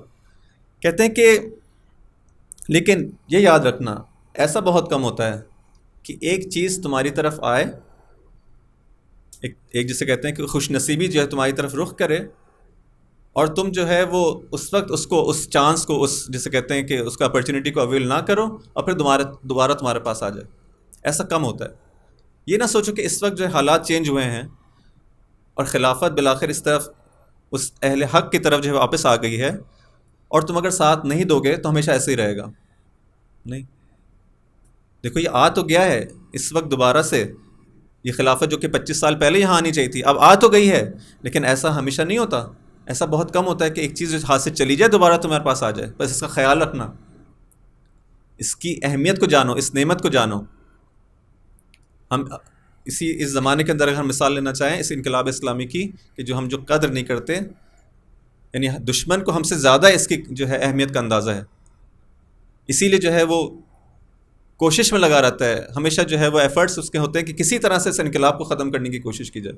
لیکن جو اس یعنی واقعاً اس نعمت سے جن کو خدا نے جو نعمت دی ہے، وہ اس کی قدر نہیں کرتے. قدر کریں اس معاملے میں کہ ہم اس کی جو ہے سپورٹ کرنے کی کوشش کریں، اس کی حمایت کی کوشش کریں. بلاخر ایک وظیفہ ان لوگوں کا، ایک رسپانسبلٹی ان لوگوں کی کہ جو وہاں پہ موجود ہیں، ان کی ایک ڈائریکٹ رسپانسبلٹی. لیکن جو پورے عالم اسلام کے اندر، خاص طور پہ عالم تشیع کے اندر جو افراد ہیں، کیا ان کی ذمہ داری نہیں اس حوالے سے؟ کیا ان سے نہیں پوچھا جائے گا؟ اگر خدا نہ کرے اس انقلاب کو شکست ہو جائے تو اس کے ذمہ دار کون ہوں گے؟ فقط وہ لوگ ہوں گے کہ جو اس کنٹری میں بیٹھے ہوئے ہیں، یا نہیں ہم سب کی ذمہ داری ہے. کیوں؟ کیونکہ یہ انقلاب اسلامی ہے. آپ دیکھیں کہ انقلاب سے پہلے اور انقلاب کے بعد کے حالات میں اندر ہم کو کوئی فرق محسوس نہیں ہوتا. ہم کیوں جو ہے مختلف جو جسے کہتے ہیں تبلیغات اور پروپیگنڈا کرنے والے جو دشمنان ہیں ان کی باتوں میں آ جاتے ہیں. دشمن تو یہی چاہے گا کہ انقلاب کمزور ہو جائے، لیکن ان کی جو تبلیغات ہیں، ان کا جو پروپیگنڈا ہے، اس میں میں کیوں آ جاتا ہوں؟ میں کیوں جو علی کے ماننے والا ہوں، جو صفین کو دیکھ چکا ہوں کہ کس طرح سے لوگوں کو جو ہے بہکایا جاتا ہے، میں کیوں بہکانے میں آ جاتا ہوں؟ کتنے دفعہ جو ہے انسان جو ہے ان کو دھوکہ دیا جائے گا مسلمانوں کو، اور پھر جو ہے بار بار دھوکے میں آتے چلے جائیں گے. کتنی دفعہ ہم نقصان آخر جو ہے وہ برداشت کریں گے؟ تو کیا میری ذمہ داری نہیں بنتی؟ میں جو حمایت کر سکتا ہوں، میں جو اس کے لیے جو کچھ کر سکتا ہوں میں کروں. کم از کم جو شبہات اس کے لیے جو بیان کی جاتے ہیں کہ دیکھیں انقلاب سے پہلے، اس انقلاب کے بعد اگر ہم ظاہری طور پر بھی دیکھیں، آج واقعی انسان کو خوشی محسوس نہیں ہوتی کہ ایک اتنی بڑی طاقت کا روس کا صدر جو ہے آپ کے ولی فقیہ کے سامنے آ کے اس طرح سے بیٹھتا ہے اور ان کی عزت کرتا ہے. وہ شخص جو کہ ایک حوزہ علمیہ کم سے جو ہے پڑھ کے نکلا ہے، ایک عالم دین، ایک فقیہ، ایک مجتہد، ایک متقی، ایک عادل انسان، اور ہم ایک ریپرزینٹ کرنے والا عالم تشیع کو. یعنی انسان کو کتنا خوش ہونا چاہیے، کتنا افتخار کرنا چاہیے کہ عالم شیعہ دیکھو اس طرف ہم حق پر ہیں، ہم نے کس طرح سے جس انقلاب لائے اور ان تعلیمات اسلامی پر عمل کیا، ہم کو خدا نے عزت دی اور یہاں تک پہنچایا. بجائے اس کے کہ اس پہ انسان افتخار کرے، شکر کرے خدا کا، اور اس کی سپورٹ اور اس کی جو جتنی بھی حمایت ہو سکتی ہے کرنے کی کوشش کریں، الٹے سیدھے جو اشکالات ہیں اس کے اندر انسان جو ہے پھنس جاتا ہے. اس کے اندر کتنا افتخار کی بات ہے آج اس جنگ کے اندر، حال یہ بات صحیح ہو یا غلط ہو اس سے قطع نظر، لیکن جو دشمن ہے انقلاب اسلامی کا وہ کیا کہتا ہے کہ آج روس جو ہے وہ ایران سے ڈرونز جو ہے مانگ رہا ہے. حال یہ بات غلط بھی ہو یا صحیح ہو، لیکن خود یہ الزام جو امریکہ لگا رہا ہے یا واقعیت ہو، اس کے اندر ہمیں افتخار نہیں کرنا چاہیے کہ یہ کنٹری جو ہے، یہ ملک جو ہے انقلاب کے بعد اس جگہ پر پہنچ گیا جو انقلاب سے پہلے کس ذلت کے اندر تھا. اور ایک فقیہ ہے، مجتہد، ایک جامع شرائط مجتہد آتا ہے یہاں پہ لیڈ کرتا ہے، اس کو کہاں سے کہاں پہنچا دیتا ہے. باعث افتخار نہیں؟ ہم اپنے آج جو ہے 5 اگست بھی ہے، اتفاق سے جو ہے شہادت کا دن ہے، جناب شہید علامہ عارف حسین حسینی کا یوم شہادت بھی ہے. اس محسن ملت کو بھی جو انسان اسی حوالے سے یاد کر سکتا ہے کہ جو قربانیاں انہوں نے دی اس انقلاب اسلامی کے حوالے سے، اس کو تعارف کرانے کے حوالے سے پاکستان کے اندر. لیکن ہمیں ان کے ساتھ بھی کیا کیا؟ دوبارہ سے امام علیہ السلام کے اس قول کی طرف دیکھیں کہ جو تمہارے پاس اگر کوئی چیز آتی، کچھ خوش نصیبیاں آتی ہیں، اس کی طرف جو ہے تم اس کو اویل نہیں کرو گے تو ایسا نہیں کہ ہمارے پاس تو ہمیشہ تمہارے پاس باقی رہے گی، نہیں چلی جائے گی. ایسا نہیں کہ بار بار موقع ملتے ہوں قوموں کو، اور یہ جو قوموں کو موقع ملتے ہیں یہ سالوں کے اندر، اسے کہتے ہیں صدیوں کے اندر اس طرح سے مواقع آتے ہیں. ایک چیز تم نے ضائع کر دی ہے، معلوم نہیں تمہارے پاس کب آئے گی یہ چیز. اس کو آسان نہ لو، اس کو جو اس کی قدر کو جانو. وہ رہبر تمہارے پاس آیا، اس نے تم کو یونائٹ کرنے کی کوشش کی، اتحاد کرنے کی. دیکھیں اس کے جانے کے بعد کیا ہوا. ہم نے جب اس کی تعلیمات کو، اس کی سیرت پہ عمل نہیں کیا، دیکھیں معاشرے کے اندر کتنا بگاڑ پیدا ہوا. آج تقریباً جو ہے وہ کتنے 30 سال سے زیادہ جو ہے ہو چکے ہیں، 35 سال سے زیادہ ہو چکے ہیں. قوم کا کیا حال ہے، انتشار کا، اختلاف کا، تمام چیزوں کا. کیوں؟ کیونکہ ہم نے قدر نہیں کی. تو امام علیہ السلام فرماتے ہیں کہ وَلَقَلَّمَ أَدْبَرَ شَيْءٌ فَأَقْبَلَ. دیکھو ایسا نہیں کہ بار بار یہ موقع آتے رہیں گے، موقع آئے گا اور چلا جائے گا. خیر، درود بھیجے محمد و آل محمد پر. اب جب امام علیہ السلام جو ہے وہ حکومت میں آ جاتے، خلافت میں، پھر کیا کرتے ہیں؟ اب امام نے پہلے دن سے بتا دیا میرا کام جو شفاف اور واضح طور پر جو مجھے کام کرنا ہے وہ یہ ہے کہ جب میں اس حالت کے اندر بگاڑ دیکھ رہا ہوں، جب میں خود کہہ رہا ہوں کہ یہ وہ حالت ہے کہ جب رسول کو بھیجا گیا تھا اس جاہلیت کے معاشرے کے اندر جو حالات ہیں وہ حالات ہو چکے ہیں. امام علیہ السلام کیا کریں گے؟ اس معاشرے کے اندر سب سے پہلے جو کام کرنا تھا عدالت کو دوبارہ سے اجرا کرنا، دوبارہ سے جو ہے وہ سوشل جسٹس کی طرف، عدالت اجتماعی کی طرف جو ہے لے کے آنا، جو لوگ پیچھے رہ گئے ان کو آگے لانا، جس طرح سے ابھی بیان ہوا. تو آپ نے ان ریفارمز کو جو ہے وہ، ان اصلاحات کو، ریفارمز کو جو ہے وہ شروع کیا. جو لوگ کل تک بہت آگے بڑھ کر آ رہے تھے کہ اپنا ہاتھ آگے بڑھائیں، ہم آپ کے ہاتھ پہ بیعت کرنا چاہتے ہیں، امام علیہ السلام نے کہا، عمار اور مختلف لوگوں کو جو ہے وہ بیت المال کے اوپر مامور کیا، کہا کہ سب لوگوں کو جو ہے مساوی تقسیم کیا جائے گا بیت المال. اس سے پہلے جو ہے مثلا جو سابقین تھے ان کو 14,000 درہم، اس کے بعد جو ہے مثلا جو تھوڑا سا بعد میں آیا ان کو مثلا 10,000 درہم، جو مثلا ازواج کو جس طرح سے بھی بتایا کہ مختلف لوگوں کے مختلف ہے. امام علیہ السلام نے کہا کہ ان کو مساوی تقسیم کیا جائے گا. کتنا تقسیم کیا جائے گا؟ 3 دینار سب کو دے دو. 3 دینار تقریباً 30 درہم بنتا ہے، ہر دینار 10 درہم کا ہوتا ہے. تو کہاں پہ کسی کو جو ہے 14,000 درہم مل رہے ہوں، کہاں پہ اس کا جو ہے وہ کہا جائے کہ آپ کو جو ہے وہ 3 دینار ملیں گے. اچھا، وہ جو بیٹھے ہیں بیت المال پہ جو معمور افراد ہیں، جب یہ 2 بزرگ تشریف لاتے ہیں اور کہا کہ اس طرح سے بالآخر اپنا جو ڈیمانڈ کیا، کہا 3 دینار اور 3 دینار ہاتھ میں پکڑا دی، اور 3 دینار دیکھ کے جو انسان جس کو اتنے ہزاروں درہم ملتے ہوں، یہ جو مجاہدین اسلام کی بات ہو رہی ہے جن کا کارنامے ہیں، سابقین میں سے ہیں، کہا کہ ہمیں اس طرح سے تو نہیں ملتا تھا پچھلی حکومتوں میں، کہا کہ ہم تو جس طرح کہتے ہیں نا کہ جس کو معمور کیا گیا وہ کیا کہتا ہے، بھائی مجھے تو جس طرح سے حکم ملا میں وہ کروں گا، مجھے تو ہمارے خلیفہ نے یہ کہا ہے، آپ جا کے ان سے بات کر لیں پھر خلیفہ سے۔ یہ 2 افراد آتے ہیں اور خود امام علی علیہ السلام کے پاس آتے ہیں، کہتے ہیں یا علی یہ کیا سلسلہ ہے؟ امام علیہ السلام کہتے ہیں کیا ہو گیا؟ کہتے ہیں پہلے تو اس طرح سے نہیں ہوتا تھا۔ تو کہتے ہیں امام علیہ السلام جواب دیتے ہیں کہ کیا رسول خدا کے زمانے میں ایسا نہیں ہوتا تھا؟ اب ان کے پاس جواب نہیں ہے۔ کہتے ہیں ہاں ہوتا تو تھا، لیکن جو ہے وہ آپ دیکھیں کہ ہماری خدمات بھی جس طرح ہم کہتے ہیں نا، مثلا ہماری آپ دیکھیں ذرا خیال رکھیں، اور ہم لوگ جو ہیں یہ اور ہمارے جو مقام ہے اور ہمارے سابقین، ہم تو امام علیہ السلام کہتے ہیں کہ اچھا تم سابقین میں سے ہو، تم نے جو ہے جنگیں لڑی ہیں، سب کچھ کیا ہے، ایک بات بتاؤ تم زیادہ سبقت رکھتے ہو اسلام میں یا میں؟ اچھا پھر خاموش ہو گئے، اب کیا کہیں؟ کہتے نہیں اے علی سبقت تو آپ کی زیادہ ہے، آپ زیادہ ہم سے جو ہے آگے ہیں۔ کہتے ہیں میں تم سے زیادہ قرابت رکھتا ہوں رسول خدا سے یا تم؟ کہتے ہیں ہاں بات تو آپ کی صحیح ہے، آپ زیادہ قرابت رکھتے ہیں۔ کہتے ہیں اگر یہی معیارات ہوں، اگر یہی معیارات ہوں تو کس کو زیادہ ملنا چاہیے، مجھے یا تمہیں؟ لیکن دیکھو خدا کی قسم کھا کے کہتے ہیں کہ جو کچھ مجھے اس بیت المال سے مل رہا ہے، اور یہ شخص یہاں پہ کھڑا ہوا ہے جو اپنے خادم کی طرف اشارہ کر کے کہتے ہیں کہ جس کو میں نے اجیر کیا ہے اور جس کو جو میرا جو خادم ہے، اس کو اور مجھے ایک ملتا ہے بیت المال سے، جو مجھے ملتا ہے وہ اس کو ملتا ہے، اور جو اس کو ملتا ہے وہ مجھے ملتا ہے۔ ایسا نہیں ہے کہ میں اپنے اور اس کے کسی کے درمیان، جب میں کہہ رہا ہوں کہ سب کو مساوی ملے گا تو مجھے جو کہ ایک خلیفہ ہے، کون خلیفہ؟ یعنی جس کو ابھی بتایا کہ وہ اتنا، مجھے اور اس خادم کو ایک جس طرح سے جو ہے بیت المال سے دیا جائے گا، اس میں کوئی فرق میں نہیں کروں گا۔ بالآخر یہ لوگ جو ہے، اب آپ کے پاس جب کوئی ریزن بیان کر دیا جاتا ہے، جب دلیل بیان کر دی جاتی ہے، آپ کے پاس جب جواب نہ ہو تو کیا ہوتا ہے؟ اب جب جواب تو نہیں ہے، اب کیا ہوا؟ بالآخر جو ہے وہ بیعت کی تھی لیکن بالآخر بیعت سے باہر آ جاتے ہیں، اور پھر وہ واقعہ جنگ جمل کا پیش آتا ہے، تمام چیزیں۔ اس کے بعد جو ہے یہ ایک نمونہ ہے کہ جب امام علیہ السلام ریفارمز کو سٹارٹ کرنا چاہتے ہیں اقتصادی لحاظ سے تو مسائل پیش آتے ہیں۔ وہ لوگ جو کہ کل تک اتنا زیادہ ساتھ دینے کی بات کر رہے تھے اور سمجھ رہے تھے کہ ہم تو جو ہے وہ بالآخر رشتہ داری بھی ہے، جس طرح سے بتایا ماموزاد بھائی امام علیہ السلام کے بچپن کے دوست ہیں۔ ان میں سے ایک وہ ہے کہ جو بی بی زہرا سلام اللہ علیہ کے جو جنازہ تھا اس کے اندر تشییع جنازے کے اندر شریک ہے، کہ جس کے اندر بی بی نے کسی کو آنے کی اجازت دی تھی مگر خاص افراد کے، ان میں سے ایک یہ شخص ہے۔ لیکن بالآخر دنیا، انسان کو کتنا زیادہ خائف ہونا چاہیے اپنے آپ پہ، جب یہ بڑے بڑے افراد اس طرح سے، تو میں اپنے آپ کو دیکھوں کہ میں اس دنیا کے مقابلے میں مقابلہ کر سکتا ہوں؟ اگر خدا کی نصرت نہ ہو، اگر میں الرٹ نہ ہوں، اگر میں خدا سے مدد نہ مانگوں، تو میں کس طرح سے گمراہ ہونے کا ہر لمحے انسان کو جو خطرہ ہے کہ ذرا سے انسان کے پاس امکانات آ جائیں، ذرا سے دنیا کا مزہ وہ چکھ لے، تو پھر بھی کیا اس کا ایمان اسی طرح سے باقی رہے گا یا نہیں؟ انسان کو سوچنے کی ضرورت ہے، غور کرنے کی ضرورت ہے۔ تاریخ کے جو ہم واقعات بیان کرتے ہیں اس طرح سے سن کے گزر نہ جائیں، بلکہ فوراً اپنے آپ کو دیکھنے کی کوشش کریں کہ میں اس مقام پر ہوتا تو کیا کرتا۔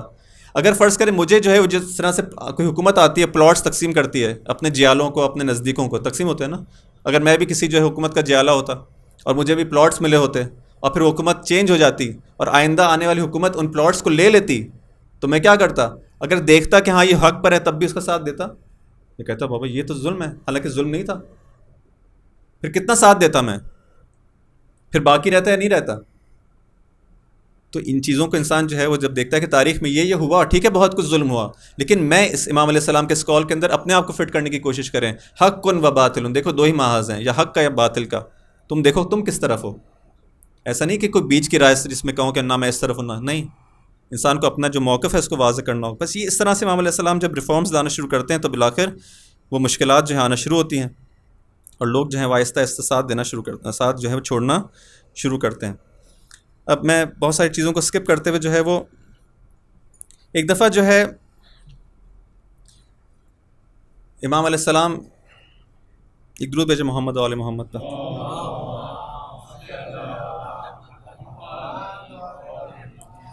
اپنوں کے ساتھ جو ان کا جو سلوک ہے، مثلا یہ تو اقتصادی حوالے سے ہو گیا، جو احکام اسلامی کو جو اجرا کرنا ہے کہ مثلا فرض کریں کسی نے کوئی غلط کام کیا تو اس پہ جو حد جاری ہوگی، اس پہ جو اس کو سزا ہوگی، اس کے اندر بھی جو اپنوں سے مراد ہے کہ جو میں علنی طور پہ جو کہتا ہے کہ میں آپ کے ساتھ ہوں، شیعہ ہوں، جو بھی ہے، اس کا اور غیروں میں کوئی فرق نہیں ہے۔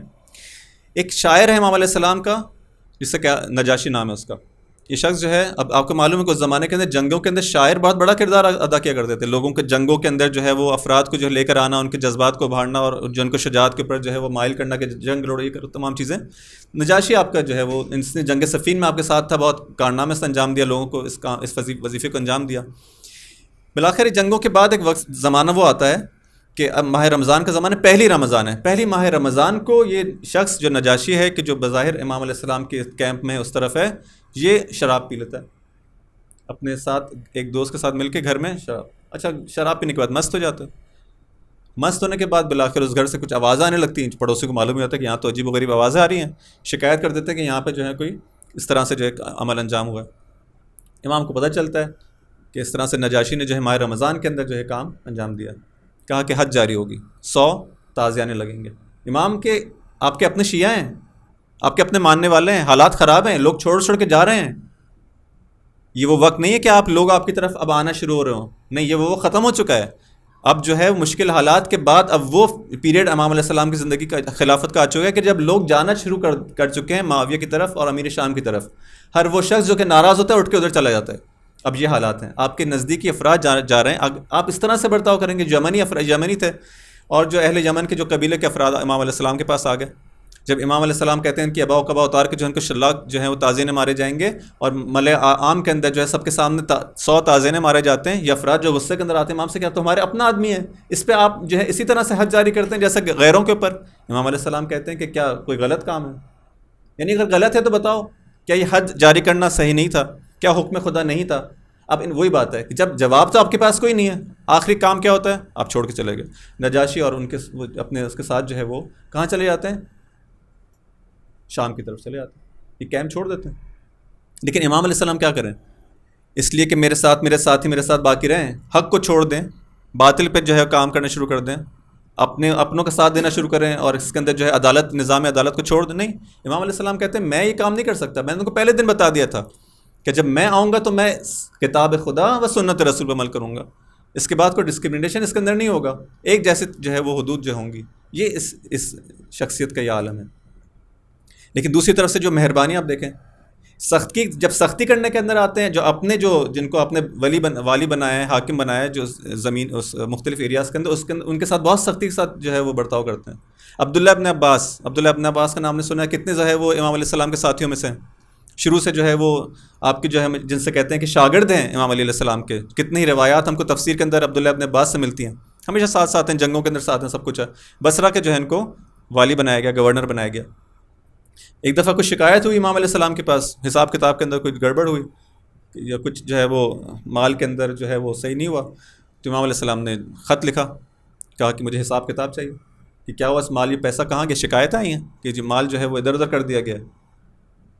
ابن عباس نے گلہ کیا امام سے کہ آپ مجھ سے جو ہے، یعنی میں اتنا آپ کے جو ہے وہ دوست اور آپ کا جو ہے چاہنے والا اور آپ کا اتنا نزدیک ہے، آپ مجھ سے حساب کتاب مانگ رہے ہیں، ہمیں کسی کو پسند نہیں آتا نا اگر کوئی حساب کتاب مانگے۔ امام علیہ السلام نے کوئی لحاظ نہیں کیا، کہا کہ مجھے جو ہے میں تم کو خط لکھ رہا ہوں، مجھے حساب کتاب جو ہے اس چیز کا چاہیے، اور دیکھو میں اس چیز میں کوئی لحاظ نہیں کروں گا، یہ اگر تو مجھے اگر جو میں چیز تم سے چاہ رہا ہوں ہو گیا تو ٹھیک ہے، اگر تم نے انکار کیا تو علی کی تلوار کو تم جانتے ہو۔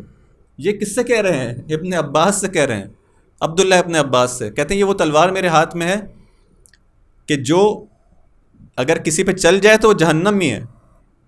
علی کی تلوار ایسی نہیں ہے کہ مثلا جس پہ چل جائے اس کا مطلب ہے جہنمی ہے، دیکھو یہ تلوار میری تلوار ہوگی اور تم ہوگے، اس طرح سے۔ اور کہا کہ تم ہو عبداللہ ابن عباس، کہتے ہیں اگر یعنی یہ ایک مثال ہے وہ ہے جسے کہتے ہیں کہ ایسا واقع اگر ہی ہے، شرطیہ ہے کہ اگر خدا جو ممکن نہیں ہے، کہیں کہ اگر حسن و حسین بھی یہ کام کرتے تو ان کے ساتھ بھی ایسے ہی ہوتا۔ تم یہ نہ سمجھو کہ جو ہے تم عبداللہ ابناس میرے شاگرد ہو، میرے دوست ہو، میرے قریبی ہو تو میں تم سے کسی اور طرح سے برتاؤ کروں گا، نہیں، مجھے حساب کتاب چاہیے۔ اس کے بعد عبداللہ ابن عباس و بصرہ کو چھوڑ کے مکہ کی طرف چلے جاتے ہیں، چھوڑ دیا۔ میزان محترم یہ بڑی بڑی شخصیات ہیں، لیکن یہی امام جو کہ اتنا اس پوری عمارت کا، پوری حکومت اسلامی کا جو سربراہ ہے، چھوٹی چھوٹی چیزوں کے اندر دیکھیں جہاں پہ حقوق کا معاملہ آتا ہے، جہاں پہ دیکھتے ہیں کہ رائٹس، لوگوں کے رائٹس، خدا کے حقوق الناس سے کتنی زیادہ دقت، کتنی زیادہ جو ہے وہ اس کے ساتھ بات کرتا ہے کہ نہیں میں ان چیزوں کو آسانی سے نہیں چھوڑ سکتا، مجھ پہ ذمہ داری ہے، میں کیا جواب دوں گا؟ میں تمہاری دنیا کی خاطر خود کو جہنم میں نہیں ڈال سکتا۔ اور یہ پیغام ہم سب کو دیکھے گئے ہیں کہ تم دوسروں کی دنیا کی خاطر خود کو جہنم میں نہ ڈالنا۔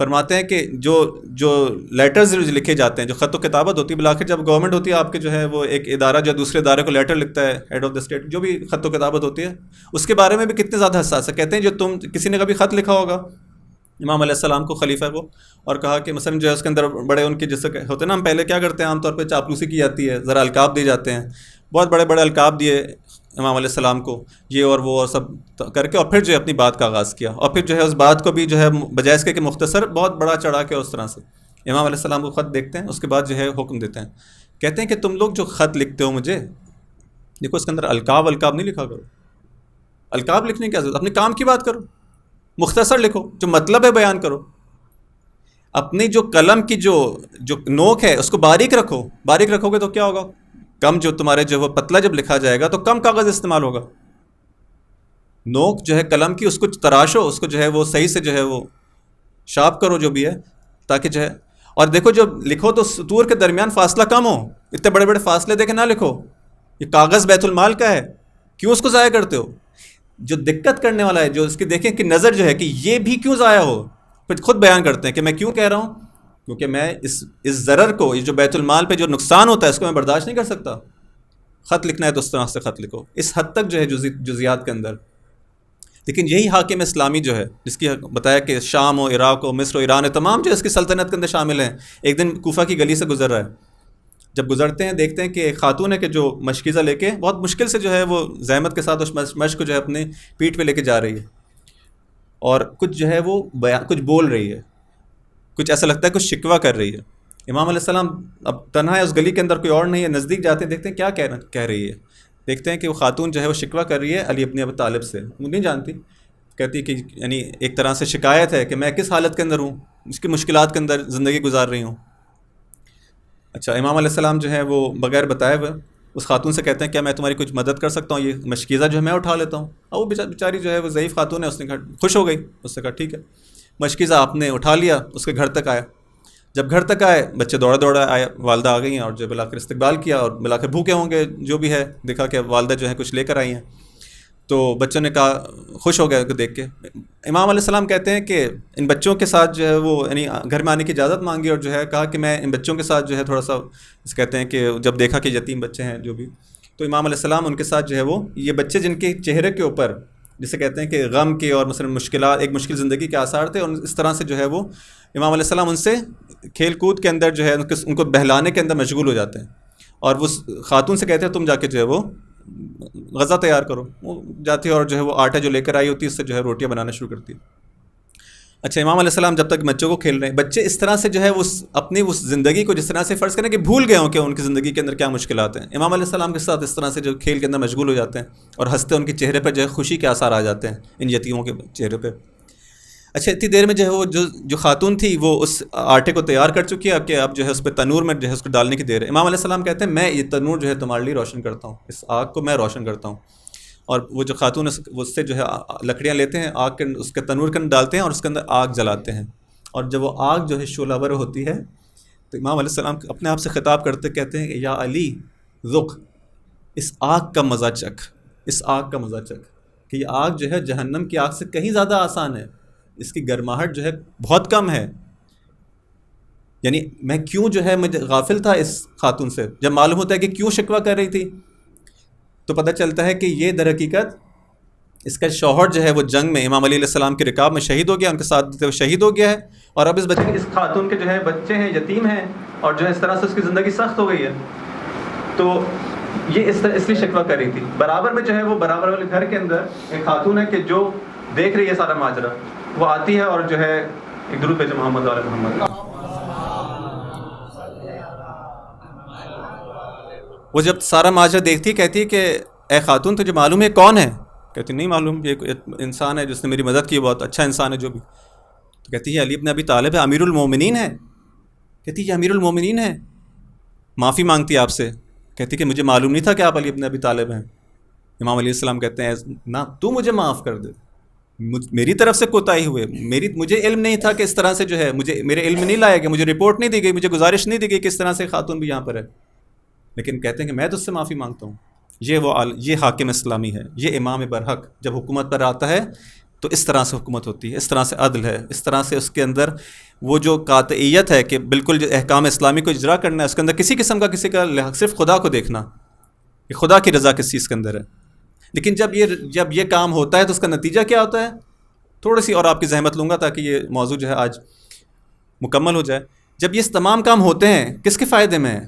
امت کے فائدے میں نا. عدالت جاری ہوگی معاشرے میں تو فائدہ کس کا ہوگا؟ فائدہ امت کا ہوگا. لیکن جب انسان جو ہے اس دنیا کا مزہ چکھ لیتا ہے، جن لوگوں کے ہاتھ سے یہ حکومتیں، جن لوگوں کے ہاتھوں سے جو کہتے ہیں اس کو، جو حالات تھے ان کی، جو رفاہ کی زندگی گزار رہے تھے اور آسائش کی زندگی گزار رہے تھے، جب ہاتھ سے نکل جاتی ہے تو ان کو تو اچھا نہیں لگے گا.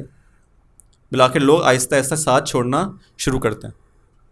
جب ساتھ چھوڑنا شروع کرتے ہیں، وہ جو 3 جنگیں ہو جاتی ہیں، پہلی جنگ جمل، صفین کے اندر جو ہے اس طرح سے لوگ ساتھ چھوڑتے ہیں، خوارج وجود میں آتے ہیں. اور خوارج جب جنگ کے بعد نہروان اب جب نہروان کی جنگ بھی ہو جاتی ہے اور خوارج کے ساتھ آپ جنگ لڑ لیتے ہیں تو وہ مسئلہ تو باقی کا باقی رہ گیا. مسئلہ کیا تھا کہ آپ نے امیر شام کو ہٹایا تھا اور کہا تھا میں اس کو جو ہے گورنر کے اوپر جو ہے قبول نہیں کر سکتا. اسی کے اوپر جنگ صفین ہوئی تھی.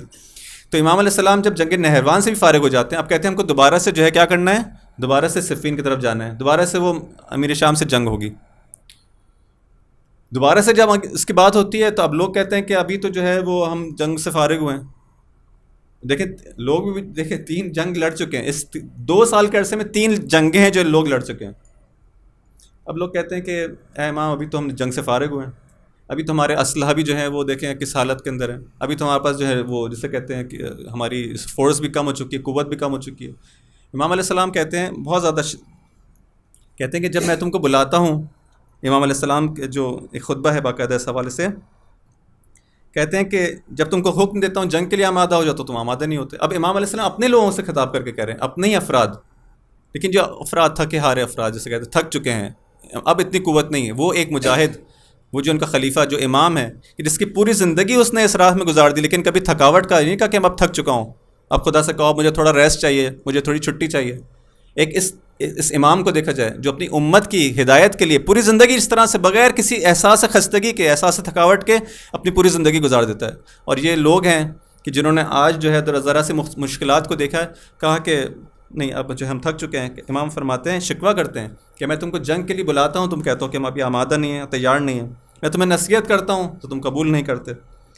تم ایسے حاضر ہو جو بظاہر تو حاضر ہو میرے سامنے لیکن غائب ہو. کس کام کے ہو؟ تمہارا حضور میرے کس کام کے ہے؟ ایسے ہی جیسے نہ ہو. تم کان تو رکھتے ہو لیکن بہرے ہو. کیوں؟ کیونکہ جب میں تمہیں بلاتا ہوں لبیک تو نہیں کہتے، آتے تو نہیں ہو میرے پاس. ابھی امام علیہ السلام یہ بات کر ہی رہے تھے کہ لوگ اٹھ کے جانا شروع ہو گئے. آپ دیکھیں فرض کریں کہ اس وقت جو ہے یہاں پہ مجلس ہو رہی ہے، مجلس کے وسط میں جو ہے ابھی مجلس ختم نہ ہوئی ہو اور لوگ جو ہے گھڑی کی طرف دیکھنا شروع کریں اور پھر جو ہے کہیں کہ بس اب جو ہے چلتے ہیں، مولانا صاحب کی نصیحتیں بہت زیادہ ہوگی، مجلس بہت لمبی ہوگی، آپ جانا شروع ہو جائیں. جب یہ اس کو کتنا زیادہ جو ہے وہ ایک کہا جائے گا کہ یہ ڈس رسپیکٹ ہے جو بھی ہے. امام علیہ السلام کی گفتگو جاری ہوتی تھی، لوگ جانا شروع ہو جاتے تھے. یعنی اس کو بولنا اس کو بولنے دیں. کس حد تک جو ہے توہین، کس حد تک امام علیہ السلام نے ظلم برداشت کیا اپنے امت سے. لوگ جانا چھوڑ، اور پھر کیا کرتے تھے، نئے کہ مثلا بہت ان کو کام تھا، بہت زیادہ جو ہے وہ بہت زیادہ مصروف لوگ تھے، بہت کسی بڑے پروجیکٹ پہ کام کر رہے تھے، نہیں. اور پھر امام علیہ السلام فرماتے ہیں تم چلے جاتے ہو مجھے چھوڑ. امام علیہ السلام کہہ رہے ہیں، میں نہیں کہہ رہا. کہتے ہیں لوگ چلے جاتے ہو، کرتے کیا ہو؟ پھر تم لوگ جاتے ہو محفلیں بناتے ہو اپنی، اور ان محفلوں میں بیٹھ کے کیا کرتے ہو؟ اشعار پڑھتے ہو. اور روزمرہ کے جو اخبار ہیں اس کی نیوز، اچھا نیوز کیا ہے بتاؤ، بریکنگ نیوز کیا ہے، آج کی کیا خبر ہے، ایک دوسرے سے احوال پوچھتے ہو، اخبار پوچھتے ہو. لیکن جب میں تم کو بلانا چاہتا ہوں تو یا تم کو کرنا چاہتا ہوں، نہیں، کوئی جواب دینے والا نہیں. یہ امام علیہ السلام کی وہ مظلومیت ہے کہ تمہارے یہ حال ہو گیا ہے. صرف یہ 2 سال امام علیہ السلام نے جو آخری زندگی کے جو ہیں جو خلافت کے ہیں اسی طرح سے گزارے ہیں کہ خلافت کے بھی آخری 2 سال ہیں، ان کی زندگی کے بھی آخری 2 سال ہیں کہ لوگ اس طرح سے ساتھ چھوڑ کے چلے جاتے ہیں. اور بہت سارے ایسی امام علیہ السلام کی زندگی کے اندر واقعات ہے کہ یہ مظلومانہ زندگی کے انسان اس کو جب پڑھتا ہے تو خون کے آنسو جو ہے رونے کا انسان جو ہے حق ہے کہ رویا جائے. کہ خلافت ہوتے ہوئے یہ حال ہے، خلافت ہوتے ہوئے ظلم ہے. جب خلافت ہوتے ہوئے امت نے ظلم کیا ہے تو جب خلافت نہیں تھی اس کے 20 سال بعد اس وقت کیا ظلم ہم سمجھ سکتے ہیں کہ کیا ہوگا. اور جو ہم دیکھتے ہیں واقعہ کربلا کے اندر کہ 38 سال سے 40 سال کا واقعہ ہے، اس کے بعد 20 سال بعد آپ کی شہادت کے اندر کی شہادت کے بعد اب اس امت نے کیا کیا ہوگا. جو امت اپنی خلیفہ کے ساتھ یہ ظلم کرتے ہوں. 61 ہجری آتی ہے، عاشور کا کربلا کا یہ میدان سج جاتا ہے. لوگ اسی طرح سے جس طرح سے پہلے آپ کے بابا کا اس امت نے ساتھ نہیں دیا، امام علیہ السلام بھی بلاتے رہے، نصرت طلب کرتے رہے کہ آؤ اس راستے کے اندر میری مدد کرو، ہم اس امت کی دوبارہ سے اصلاح کریں گے. دیکھو اس خلافت کے اوپر ایک ایسا شخص جو ہے وہ غاصب ہو چکا ہے، ایک فاسق و فاجر انسان، ایک شرابی انسان، ایک قاتل نفس محترمہ انسان اس خلافت پر فائز ہو چکا ہے، اور میری مدد کرو. لیکن امت جواب دینے کو تیار نہیں. ایک قلیل تعداد ہے کہ جو جواب دیتی ہے. بالآخر شب عاشور آتی ہے. اس قافلے کے اندر جو باوفا صاحب موجود ہیں، ساتھ ہی بھی بنی ہاشم موجود ہیں. ان بنی ہاشم کے اندر جہاں جوان موجود ہیں، جہاں آپ کے بھائی عباس موجود ہیں، وہاں پر کم سن بچہ ایک نوجوان بھی موجود ہے، 13 سالہ ایک بچہ جو آپ کے بھائی کی یادگار بھی ہے. جب شب عاشور آتی ہے، امام علیہ السلام بیعت طلب کرتے ہیں اور بیعت کو اٹھا لیتے ہیں، اور اصحاب ایک ایک کر کے جو ہے اپنی بیعت کا اظہار کرتے، وفاداری کا اظہار کرتے ہیں. یہاں تک کہ امام علیہ السلام اصحاب کو بتاتے ہیں کہ ان کا مقام کیا ہوگا. سب کو ان کا مقام بتاتے ہیں، دیکھو تمہارا یہ مقام ہوگا، تمہارا یہ مقام ہوگا، اور تم اس طرح سے جنگ پہ جاؤ گے. اس بچے کا، اس قاسم کا ذکر نہیں کرتے. قاسم پریشان ہو جاتے ہیں، کہتے ہیں امام نے میرا نام نہیں لیا، کیا میں اس جنگ کے اندر نہیں ہوں گا؟ امام علیہ السلام سے سوال کرتے ہیں، اے چچا مجھے بھی کل آپ پہ قربان ہونا ہے، کیا میرا نام نہیں ہے اس فہرست کے اندر؟ امام علیہ السلام پہلے قاسم سے سوال کرتے ہیں کہ اے قاسم پہلے یہ بتاؤ کہ تمہارے نزدیک موت کیسی ہے؟ یہ 13 سالہ بچہ جس نے پرورش پائی ہے امام حسین علیہ السلام کی گود میں، امام علیہ السلام کا تربیت یافتہ بچہ، کہتا ہے میرے نزدیک موت شہد سے زیادہ شیرین ہے. امام علیہ السلام خوش ہوتے ہیں اس جواب کے اوپر. اپنا بھائی یاد آیا ہوگا، میرے بھائی کی یادگار ہے. بالآخر روز عاشور آتا ہے، ایک ایک کر کے اصحاب جانا شروع ہوتے ہیں. بنی ہاشم جاتے ہیں. قاسم ہیں کہ جو بے چین ہیں، تڑپ رہے ہیں کہ کسی طرح سے امام علیہ السلام مجھے بھی جنگ پہ جانے کی اجازت دے دیں. کہا کہ سخت ترین یعنی جو اجازت امام علیہ السلام دیا کرتے تھے، جو حضرت قاسم کو اجازت دی، اس میں جتنی دیر لگائی ہے امام علیہ السلام نے، کہا کہ نہیں اجازت نہیں ملے گی. امام علیہ السلام برداشت نہیں کر پا رہے کہ میرے بھائی کی یادگار ہے یہ بھی اس طرح سے چلا جائے، اور ایک چھوٹا بچہ ہے، 13 سال کا بچہ کیا ہے. اجازت نہیں دیتے. یہاں تک کہ قاسم جب دیکھتے ہیں کہ چچا اس طرح سے مجھے جانے نہیں دیں گے، تو آتے ہیں اپنا امام علیہ السلام کے ہاتھ کا بوسہ لینا شروع کرتے ہیں، پیروں کا بوسہ لینا شروع کرتے ہیں، آپ کے پیروں میں پڑ جاتے ہیں، گریہ کرنا شروع کرتے ہیں. اتنا گریہ کرتے ہیں کہ امام علیہ السلام کا دل نرم پڑ جاتا ہے. جب دیکھتے ہیں اب کوئی چارہ نہیں ہے، قاسم کو گلے سے لگا لیتے ہیں. مقتل نے لکھا کہ یہ بھتیجا اور چچا اتنا گریہ کرتے ہیں، ایک دوسرے کی باہوں میں ہاتھ ڈال کے اتنا گریہ کرتے ہیں کہ بے حال ہو جاتے ہیں. بالآخر امام علیہ السلام اس بچے کو آمادہ کرتے ہیں، لیکن یہ چھوٹا سا بچہ ہے، 13 سال کا بچہ ہے، اس کے لیے کوئی خاص لباس جنگ تو نہیں ہے. اس کو کس طرح سے آمادہ کیا جائے گا؟ اس کے لیے کوئی جنگی ٹوپی موجود نہیں ہے، اس کے سر پر امامہ باندھا جاتا ہے.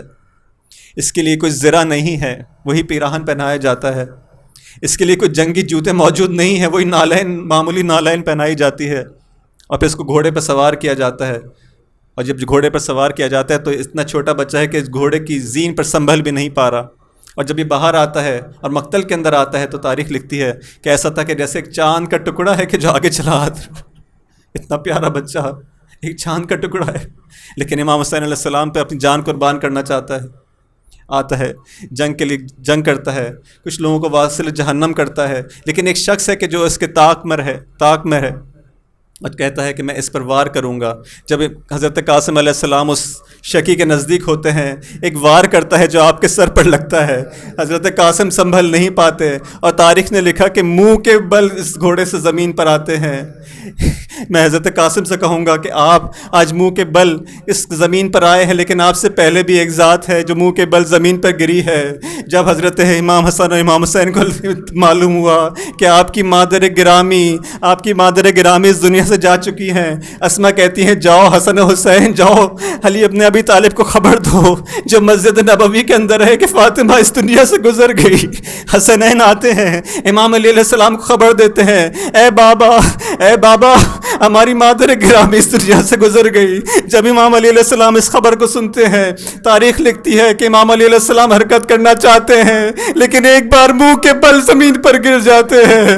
آج ایک قاسم ہے کہ جو آپ کا پوتا ہے، آج اس گھوڑے سے زمین پر آتا ہے۔ امام علیہ السلام دیکھ رہے ہیں، جب دیکھ رہے ہیں یہ قاسم صدا دیتا ہے کہ یا چچا، اے چچا میری کمک کے لیے آئیں۔ امام حسین علیہ السلام تیزی سے اس کی طرف بڑھتے ہیں۔ وہ جو شخص ہے جس نے وار کیا تھا چاہتا تھا کہ آپ کی گردن کو جدا کر دے، امام حسین علیہ السلام نے ایک وار کرتے ہیں، اس قاتل کا ہاتھ اس کے تن سے جدا ہو جاتا ہے۔ وہ اپنی قوم کو بلاتا ہے، لشکر کو بلاتا ہے کہ میری مدد کرو۔ اب وہ لشکر مدد کر لے آتا ہے اس قاتل کی۔ ایک یہاں پہ ایک جنگ ہوتی ہے، ایک غبار اٹھتا ہے، جب یہ غبار جب گر جاتا ہے، اب تاریخ نے لکھا کہ ایک چچا ہیں کہ جو قاسم کے سرہانے کھڑے ہیں، اور قاسم ہے کہ جو درد کے مارے زمین کربلا پر اپنی ایڑیاں رگڑ رہے ہیں، لیکن یہ ایڑیاں رگڑنے سے اب یہاں پہ کوئی زمزم جاری نہیں ہوگا۔ امام حسین علیہ السلام کے پاس کوئی پانی نہیں ہے جو قاسم کو پلا سکے۔ امام علیہ السلام کہتے ہیں قاسم دیکھو تم نے جب چچا کو بلایا تو تمہیں چچا کمک بھی نہیں کر سکتا۔ اس حالت میں امام علیہ السلام اس قاسم سے